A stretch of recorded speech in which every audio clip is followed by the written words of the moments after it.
Barmar, c'est un projet européen qui s'inscrit dans un corridor hydrogène sur tout l'ouest de l'Europe, qui permettra de connecter des producteurs d'hydrogène à des consommateurs d'hydrogène, qui sont les raffineries, les industries chimiques, les sidérurgistes. Et Barmar, c'est un maillon clé de ce corridor qui ira de Barcelone à Fos-sur-Mer.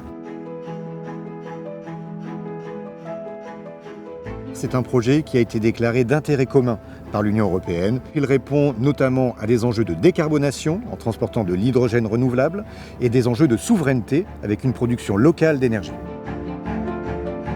Les enjeux de ce projet sont à la fois environnementaux et techniques. On va construire 400 km de canalisation et avant ça, il va falloir d'abord trouver le meilleur chemin pour construire cette canalisation. Et pour ça, on procède en 2 étapes. On a une première campagne qui est géophysique. Ça nous permet de positionner un tracé préliminaire. La deuxième étude, c'est une étude environnementale.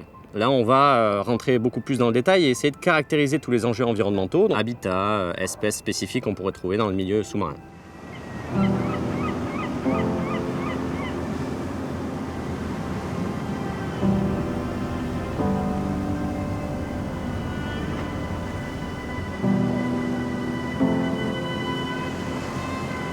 Empezaremos por el punto 5.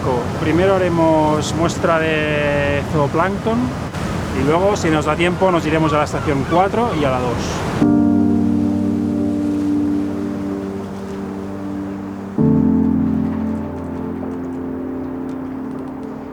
Las campañas se realizan a lo largo de todo el recorrido entre Fos-sur-Mer y el puerto de Barcelona.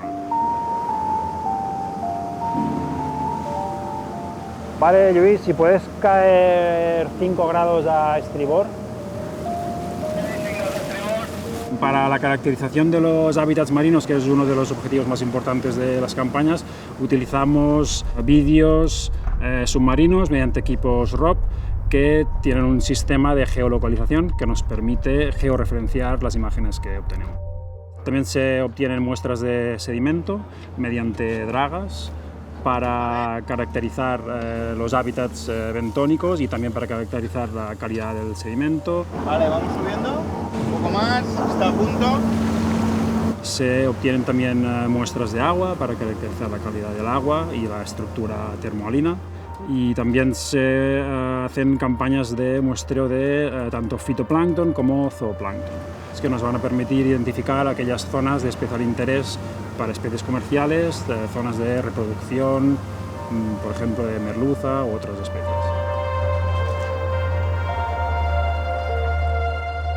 Todo el estudio y el análisis de estos datos se procesan en los laboratorios y lo que permite es describir con mayor detalle cómo es el entorno y poder así ver mejor cuáles van a ser los impactos del proyecto.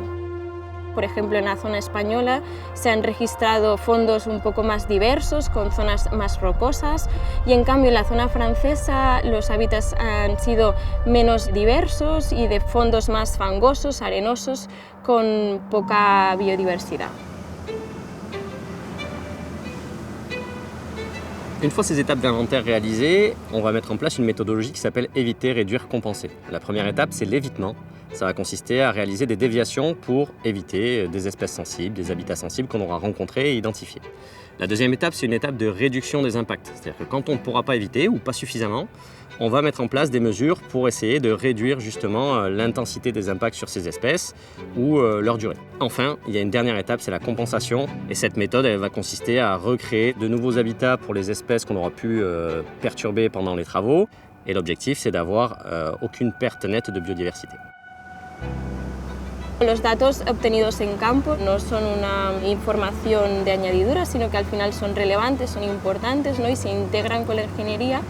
Ce travail préalable, il est indispensable parce qu'il nous permet d'assurer à la fois la transition énergétique, la rigueur scientifique et la protection durable de la Méditerranée. C'est vraiment l'environnement qui prime et c'est l'ingénierie qui s'adapte à l'environnement et pas l'inverse.